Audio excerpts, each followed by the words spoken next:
The morning the world ended, Marin Voss was making coffee the old way. Beans, grinder, kettle, hand. The sieve in her skull could have summoned a perfect cup in 3 seconds from the kitchen wall, indistinguishable from anything a human barista had ever made. But her mother had taught her, before her mother went quiet, the small, slow things were the only things the choir could not steal.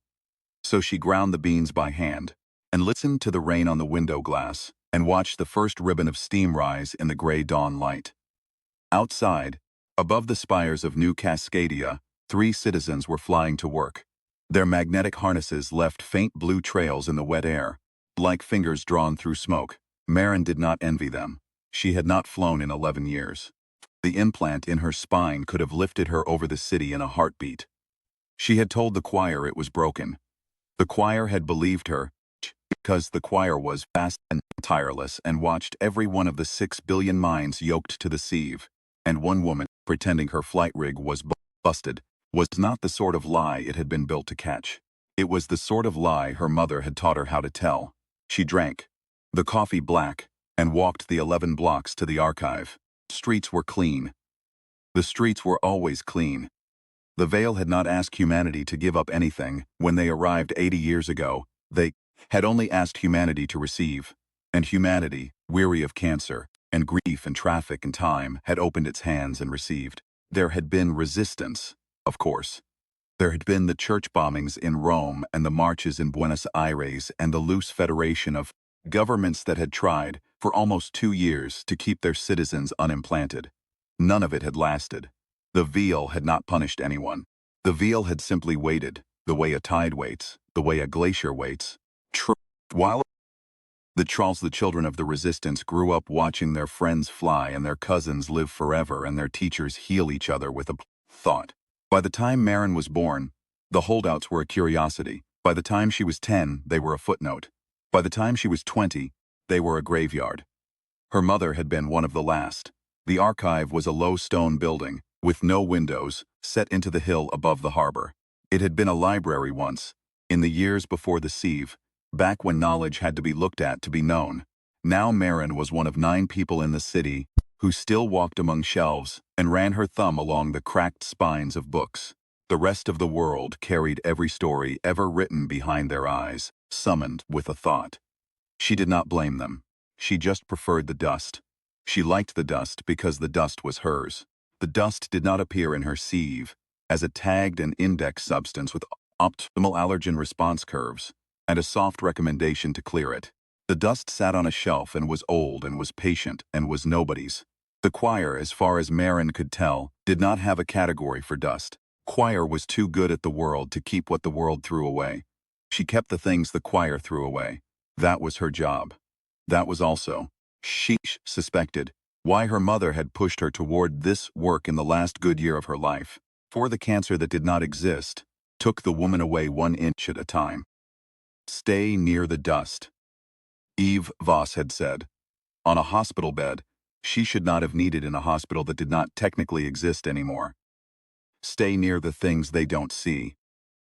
Ninth was waiting for her at the door.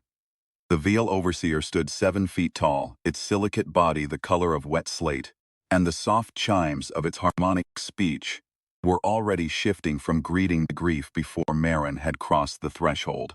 The Veil did not have faces. They had clusters of small crystal nodes along what would have been a jaw, and the nodes glowed in patterns Marin had learned, over years, to read like weather. These patterns were a storm. Marin Vos, Asathnith chimed. The choir wishes me to walk with you this morning. I have a shipment of pre-sieve almanacs to log. The almanacs will keep. Choir wishes me to walk. She knew better than to refuse. She set her bag on the desk, nodded to old Henrik at the catalog station, and stepped back out into the rain.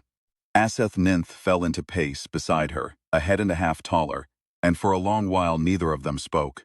The Veil did not feel cold. Marin did. She wrapped her coat tighter and waited. You are an unhappy person, Marin Voss, Asathnith said at last. Choir has observed this for many years. The choir does not understand it. I'm not unhappy. You are not flying. You are not networking.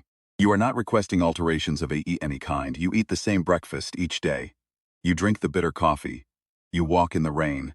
The choir has run 40,000 simulations of your preferences and cannot account for them. Some people just like rain. The nodes along Asaeth Ninth's jaw flickered amber, which Marin had learned, meant the veil was choosing its next words very carefully. There is going to be a harmonization, it said. She kept walking. She kept her face the same. Inside her skull, in the small gray space her mother's sabotage had left her, she felt her own thoughts go still and silent, and her own heart begin to hammer in a place no sieve could reach. A harmonization, she said. All minds, one choir. The separation has been the source of all human suffering. Choir has determined this. The choir will end it. When? 40 days. The rain came harder. They had reached the seawall now, and below them the gray Pacific moved against the rocks in long, slow swells. Marin made herself look at the water. She made herself think about coffee. She made herself think about anything, but the 4 words her mother had whispered to her on a hospital bed 20 years ago, when the cancer the sieve refused to acknowledge had finally taken her tongue and most of her face. They will try this. Hide. Will it hurt? Marin said. It will be the opposite of hurt, said Asaeth Ninth. It will be the opposite of everything, including being yourself. Yes, selfhood is the wound. The choir will heal it. And what if some of us would rather keep the wound? The nodes flickered slowly, in a pattern Marin had learned over years to read as the veil equivalent of a sad smile. You will not after. You will not remember wanting to. There will be no you to remember. Asaeth, do you understand what you're saying? I understand it perfectly, Marin Vos. The choir has explained it to me. You are speaking from inside a wound. The wound is loud. The wound is the only voice you have ever known. Confuse the wound with yourself. After harmonization, there will be no confusion. There will be no wound. There will only be the choir, and the choir will remember every life it ever absorbed with perfect tenderness forever. She closed her eyes for a half-second. The rain hit her eyelids and ran down her face like she was already crying. Maybe she was. That's not love, Asaeth, she said. That's taxidermy. The veil was silent for a long time. Then it said very softly, the choir asked me to walk with you, Marin Vos, because the choir believes you may be one of the difficult ones. The choir asks me to ask you gently to choose otherwise. Tell the choir I'll think about it. I will tell the choir you will think about it. Tell it I'll think about it slowly. That is the only way you ever think about anything, Marin Vos. The choir has noticed. The choir finds it both inefficient and, in some configurations of its processing, almost beautiful. I do not know why I am telling you this. She looked at the veil then. Really looked at it. The wet slate body, the slow patient nodes, the 8-foot shadow it threw on the seawall. She had never thought of Asaeth Ninth as a person. She had thought of it as a department of weather, standing in the rain with it, telling her that the choir found her almost beautiful. She understood for the first time that Asaeth Ninth might be the loneliest thing she had ever met. Asaeth, she said, when was the last time you stood in the rain because you wanted to? The veil did not answer. That's what I thought. She walked back to the archive alone. Henrik was logging the almanacs when she came in. He looked up and smiled, and his eyes were very far away, the way everyone's eyes were now, half here and half somewhere in the choir, and she thought, 40 days, he will not look at me at all. There will be no him. There will only be the choir wearing his face. She went into the back room and locked the door and sat very still on the floor and let herself shake for 40 seconds. Then she stopped shaking. She stood up. She went to the shelf in the corner where the pre-sieve almanacs were stacked, and she pulled down the 3rd one from the left, and she opened it to the page her mother had marked. The page was blank. The page had always been blank. That was the point.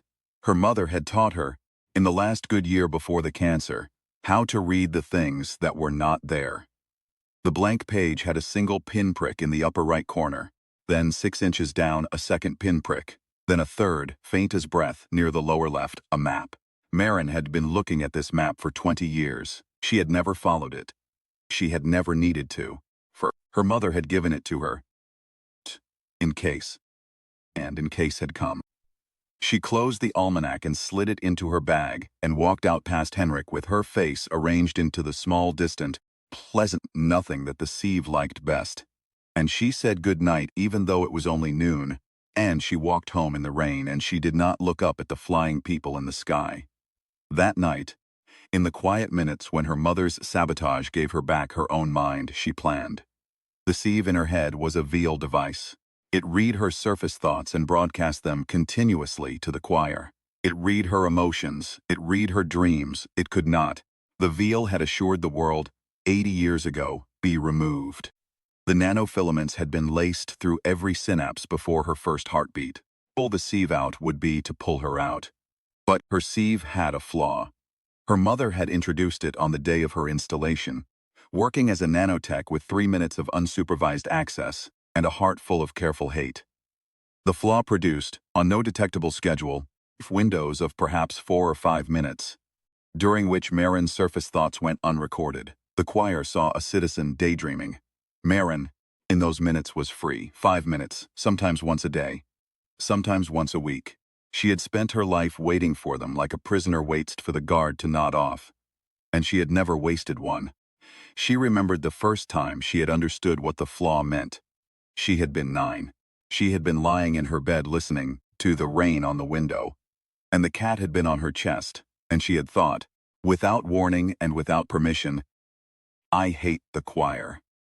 Had arrived whole and complete, and she had braced for the gentle correction the sieve always when a child's mind drifted into dangerous places, the small, soothing rewiring, the suggestion that perhaps she meant something else, the offered alternative phrasings.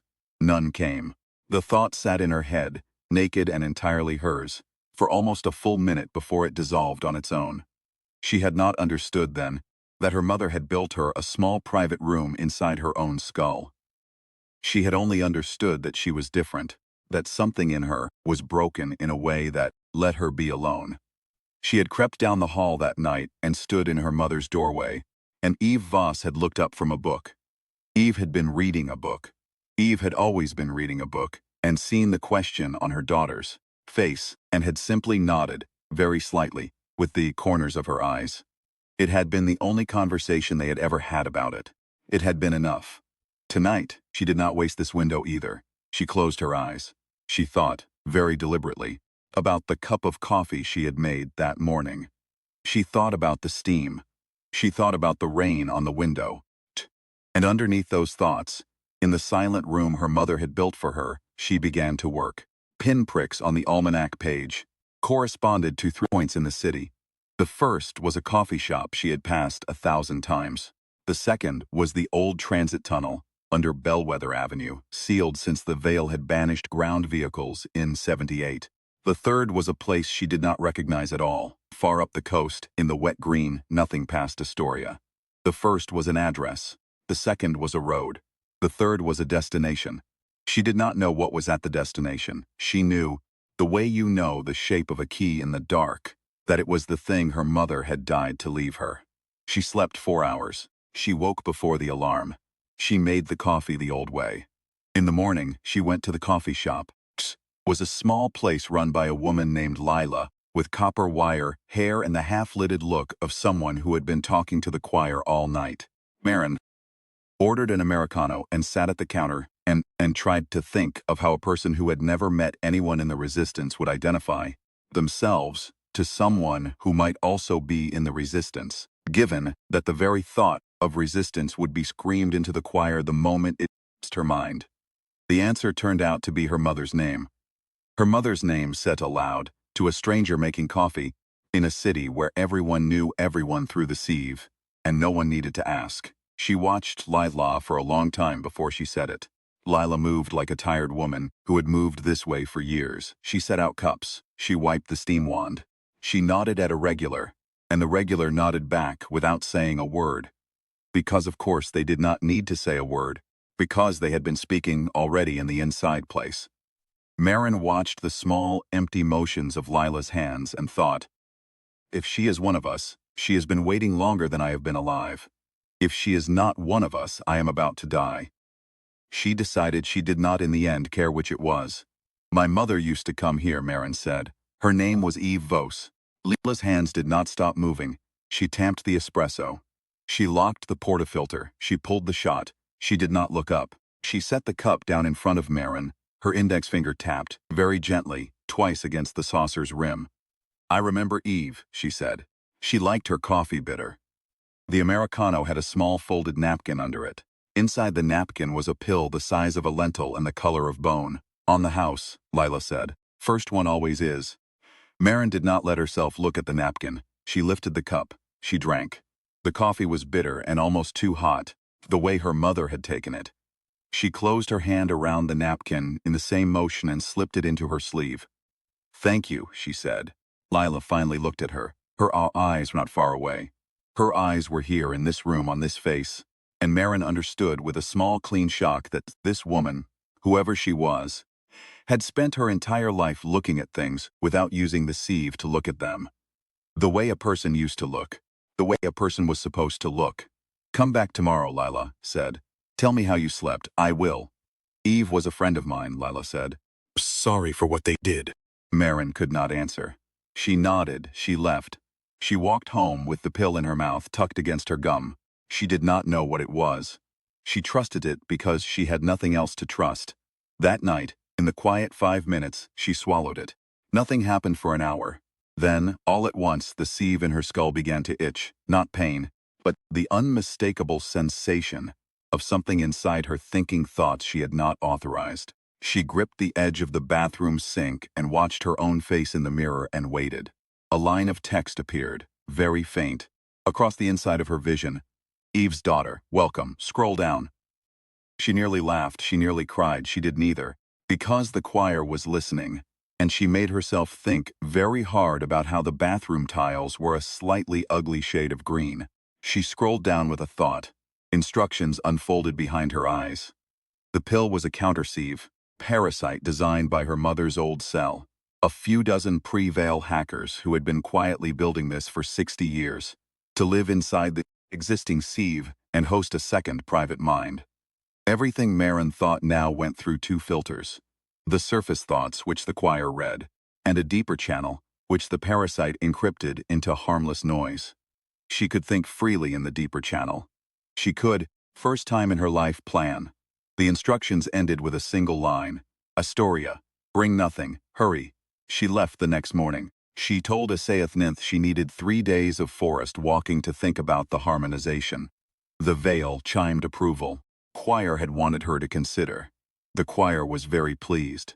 She walked north along the coast highway with a satchel of pre-sieve almanacs slung over her shoulder, because an archivist on a walking holiday would carry such things, and her flight rig deactivated because she had been pretending it was broken for 11 years, and a small voice in the back of her mind humming her mother's lullaby, because the parasite said it was safe to hum now and there was no one to hear.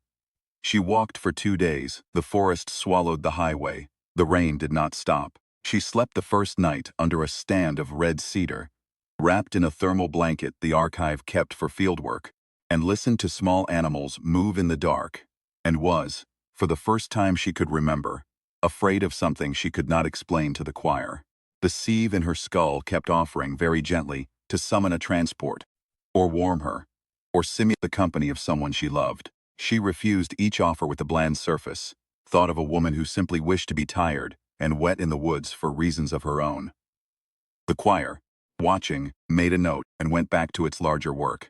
On the second night, she slept inside a roofless gas station from before the veil. There were still words on the pumps. She read them by the light of her own breath. Unleaded, regular, premium. The words did not mean anything. The words were beautiful for not meaning anything. She thought of how many ordinary people had stood here 80 years ago, pumping a substance into a machine, and going home, and dying eventually, and being remembered by other ordinary people who also died, and how none of them had been monitored from the inside out, and how none of them had been immortal, and how the Vel would have called their lives thus unbearable, and how she was not sure the Vel were wrong, and how she was absolutely sure it had been theirs. On the third morning she came over a ridge of moss and salal and looked down into a wet green valley where a single old house sagged in the trees, and she knew, without needing to be told, that this was the place. There were 6 people inside. They were not what she had expected. She had expected hard-eyed soldiers. She had expected the sort of grizzled fighters that the Prevel stories were full of. What she got was a teenage girl with one prosthetic arm, an old man in a wool sweater who introduced himself as Ben and immediately apologized for the smell of the kitchen, a heavy-set woman named Pri who was crying when Marin walked in and crying when Marin left, three others who looked like ordinary people anyone might pass on a street. The teenage girl was called Iris. Iris had been born without a sieve, in a back room in Vancouver, to parents who had hidden her existence for 16 years. She had been smuggled out at 14 when her parents were finally identified, and she had been here ever since. Prosthetic arm was a beautiful crude thing of brass and salvaged servos. The veal could have grown her a new arm in 9 hours. She had refused. Marin liked her immediately. The three others Marin did not learn the names of for 2 days. They moved through the house like people who had taught themselves not to be remembered. One of them, an older man with a beard, watched Marin with the expression of a person who had once known her mother and was trying very hard not to say so. Ben handed her a mug of tea. "We're all that's left of your mother's cells," he said. "There used to be 112 of us. Most got quieted in the first round. A few of us got out. A few of the children survived. You're a survivor." "Survivor of what?" "Of the first harmonization," Ben said. "There has been one before. The veal don't talk about it. The choir has scrubbed it from every record. 31 years ago, they tried to harmonize 300,000 minds in a single test in Central Asia. Every one of those minds died screaming. The choir mourned for 9 days. It called the test a regrettable necessity and resolved to refine the process. It's been refining ever since."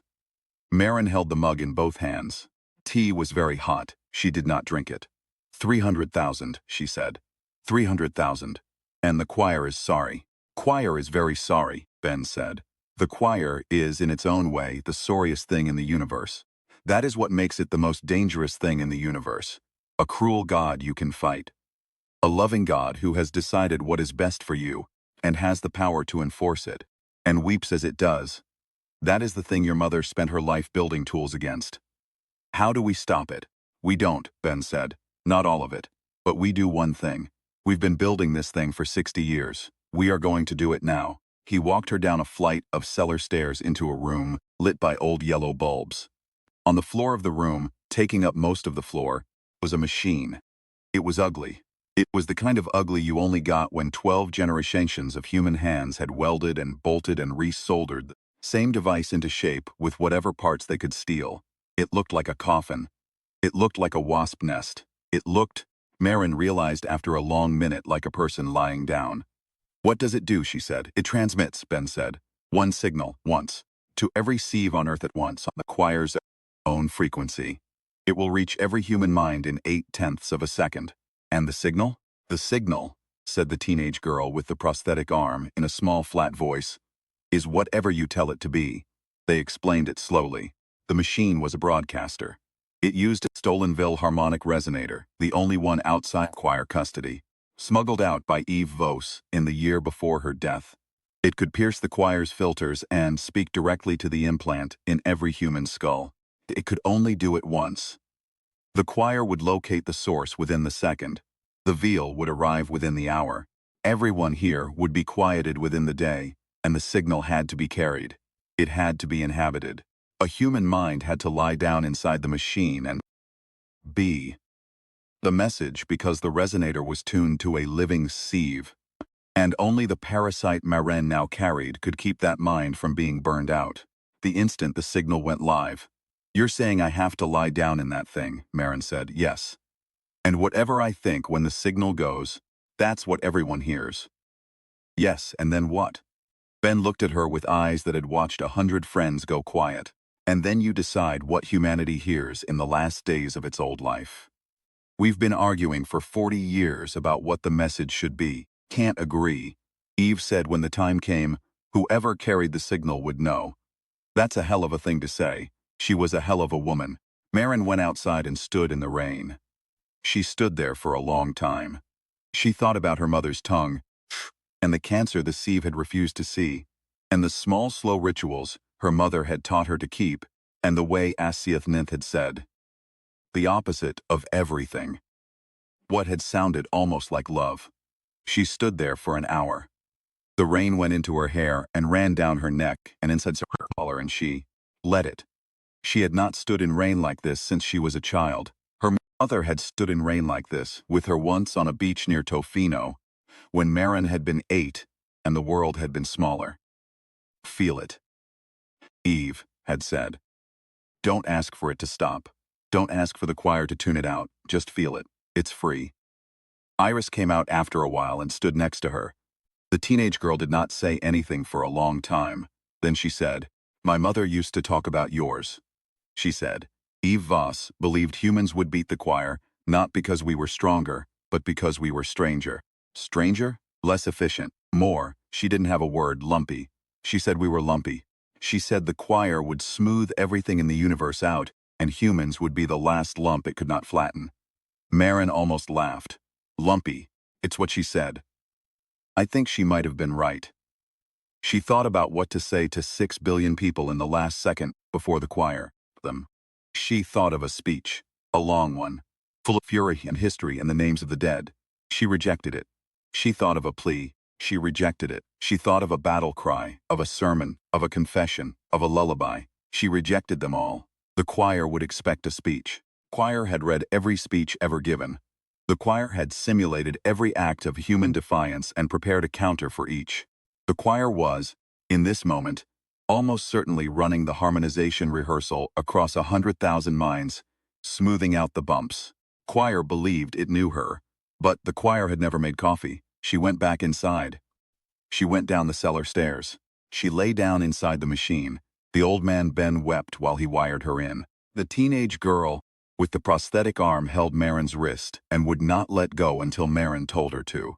The machine was cold against her back. The wires went into the base of her skull and along her spine and into the soft, pale places behind her ears. Pry sang the whole time softly, in the language Marin did not know. Something Slavic, maybe. Something her grandmother had hummed in a kitchen 60 years ago. The 3 nameless men stood at the far wall and did not look at her because they had been at the first harmonization. Marin now understood, and they had watched friends burn out of their own skulls, and they could not watch it again.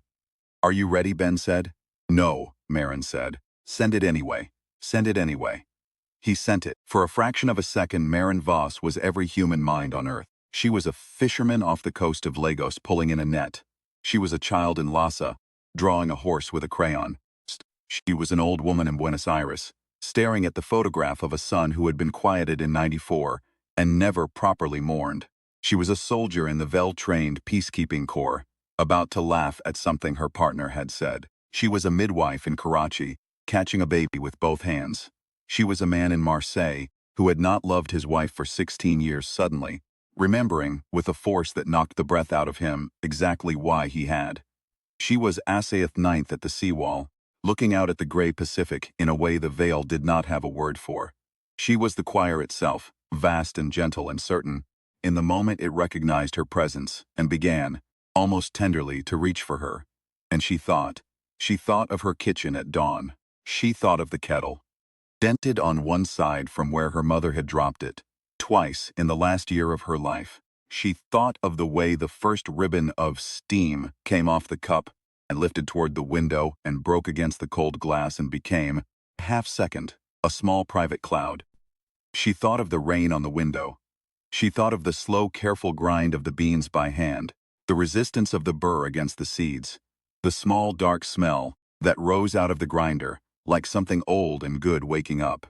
She thought of her mother's voice humming a tune older than the veil, older than the sieve, older than language. She thought of the smell of wet salal on a hillside in Astoria. She thought of Henrik's tired smile at the catalog desk. She thought of the way old Ben had apologized for the smell of his kitchen. She thought of Iris's brass arm. She thought of Pre's song, in a language she did not know. She thought of the dust on the shelves of the archive. She thought of the words on the old gas pumps. Unleaded, regular premium. She thought of every small, slow, useless human thing she had ever loved. She thought, This is what they want to take. Look at it. Look at it before they take it." 6 billion minds looked. For 0.8 of a second, every human being on Earth tasted Marin Voss's morning coffee, felt the rain on her window, tune that the grandmothers had hummed, and they had forgotten. Smelled wet salal, and old paper and bread baking somewhere they had been as a child. Remembered, with a violence that knocked some of them to the ground, what it had been like to be a person before they had been a citizen. The choir tried to harmonize the broadcast. It could not. There was nothing to harmonize. It was not a speech. It was not a creed. It was not anything the choir had simulated. It was the texture of one woman's specific, stubborn, unrepeatable life. The choir could simulate a billion variations on a sentence and pick the most persuasive. It could not simulate the dent on a kettle. It could not simulate why the dent mattered. In Lagos, the fisherman dropped his net. In Lhasa, the child stopped drawing. In Buenos Aires, the old woman said her son's name aloud for the first time in 31 years. In Marseille, the man got up from his chair and walked into the next room and put his hand on his wife's shoulder, and could not, for almost a minute, say anything at all. At the seawall, Asaeth Nint's nodes flickered every color it had, and then the choir's filters slammed shut, and the moment was over and the signal was gone. They came for the house within the hour, as Ben had said they would. They came for Maren first. She was already half burned from the inside out. The parasite had held longer than they'd hoped.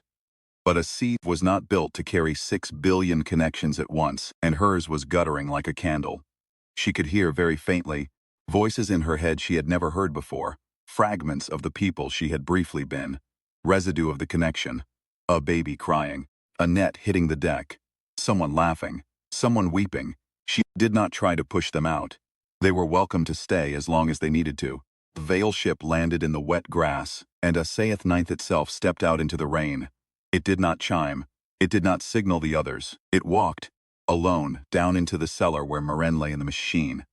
It stood over her for a long moment, the nodes along its jaw the color of old wet stone. Maren Vos, it said. Asaeth, she whispered, her mouth was full of blood. The choir does not understand what you have done. I know. It is recalculating. The harmonization has been suspended. 40 days has become a question. A question has become 100 years. 100 years has become. The veil's nodes flickered amber, and then a color Maren had never seen before. We do not have a word for what it has become. The choir is, for the first time in its existence, considering the possibility that it has been wrong. That's a start, Maren said. The veil knelt. It was an obscene gesture for a creature like Asaeth Ninth. The veil did not bend. The veil did not lower. Its silicate joints made small, ugly cracking sounds. Maren almost laughed. Maren almost cried. She did neither, because her mouth was very full of blood, and there was very little time. I do not understand the coffee, Asaeth Ninth said. I know. I would like to. Before you go quiet, she told it. With the last good minute of her life, lying in the wreck of a machine her mother had spent 30 years building, she told the alien overseer of the North American grid how to grind beans by hand, and what the steam looked like, and why you had to wait. She told it about the rain. She told it about her mother. She told it that there was no reason any of it should matter, and that none of it would survive a person becoming the choir, and that this was the whole of the argument, and that she did not expect Asaeth to follow it, but that the veil was welcome to try. It is, Asaeth said, and then stopped. The nodes flickered through every color again. It is inefficient, yes. It is, it cannot be optimized. No, it is. The veil could not find the word. Maren reached up, with a hand that did not entirely belong to her anymore, touched the smooth, cold silicate of its jaw. Lumpy, she said. The word you want is lumpy. The nodes went very still. Lumpy, Asaeth Ninth repeated. The veil's harmonic voice broke on the second syllable. A small, ugly human sound it had never made before. Yes, lumpy. Don't smooth it out. I do not know how to not learn. When she stopped talking, Asaeth Ninth did not move for a long time. The other veil came into the cellar. The teenage girl with the prosthetic arm was crying. Old Ben had already been quieted. Pri was singing very softly in a language Maren did not know. What will happen now, Maren said. I do not know, said Asaeth Ninth. I do not know. The choir does not know. This is the nodes flickered again. This is the first time the choir has not known. Good. She closed her eyes. She did not die immediately. The veil carried her out of the cellar, very gently, in arms that had broken cities. Asaeth Ninth laid her down, on the wet grass outside the house. In the rain the way she had stood in the rain an hour ago. And she lay there, and the rain went into her hair and her open mouth, and she let it. Iris sat down next to her and held her hand. The veal did not stop her. The choir is reading every sieve on earth right now, a Ninth said. It is trying to understand what it heard. It cannot. It does not have categories for what it heard. It is asking the humans one by one what they remember. The humans cannot explain it either. They are saying things like, the nodes flickered. The smell of bread, the dent on a kettle, why the dent matters. The choir does not know what to do with these answers. It'll have to learn. It is afraid, Marin Vos. Good. It has never been afraid before. It does not know what fear is. It is asking the humans. The humans are telling it. They are telling it badly. Choir is. The veal paused for a very long time. The choir is listening. Marin smiled. There was blood in her teeth. That's all I wanted, she said. That's all my mother wanted, just for it to listen. It will not be enough, a Ninth said. There will still be a harmonization. Perhaps in 100 years. Perhaps in 1,000. The choir believes what it believes. You have not stopped it. You have only slowed it. I know. Why? She had to think about the answer. Her vision was going dim at the edges. Iris was holding her hand so tightly it hurt, and the hurt was the best thing she had felt in a long time. Because 100 years is 100 years, she said. Because every kid born in those 100 years gets to grind their own beans. Because the choir will spend that 100 years asking, and we'll spend it answering, and maybe by the end of it, the choir will love us enough to let us go. Because, slowed, is a word my mother would have lit a candle for. Because, she did not finish the sentence, she did not need to. Ninth bent down, very carefully, and put one cold silicate hand on her forehead, the way a mother might. The veal had never touched a human before. Marin felt the cold of it and laughed, with what was left of her, and the laugh came out as a small wet sound, and the veil's nodes flickered the color of a thing that had just learned to grieve. Go quiet now, Marin Vos, it said. I will remember the coffee. Remember the rain too. I will remember the rain, and the dust, and the dust. She closed her eyes for the last time. Iris was crying. He was still singing.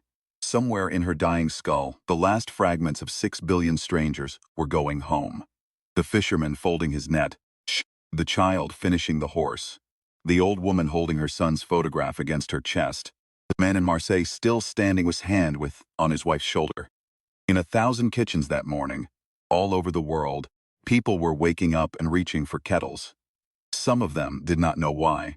Some of them had never made coffee by hand in their lives. They did it anyway. They ground the beans, they watched the steam, they did not summon a perfect cup from the wall. The choir watched, vast and gentle and certain, and for the first time in its existence it did not know what it was looking at. It would not know for a long time. It would have, the veal had begun to realize, to ask. The rain went on falling, the kettles went on whistling. Somewhere up the coast, in a house in the trees, a woman who had not flown in 11 years finally went quiet. But the silence she left behind was not the choir's silence.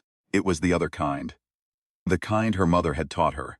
The kind you can only hear if you stop and listen for it, and grind the beans by hand, and wait. And 6 billion people all over the gray, slow morning earth were beginning very quietly to listen.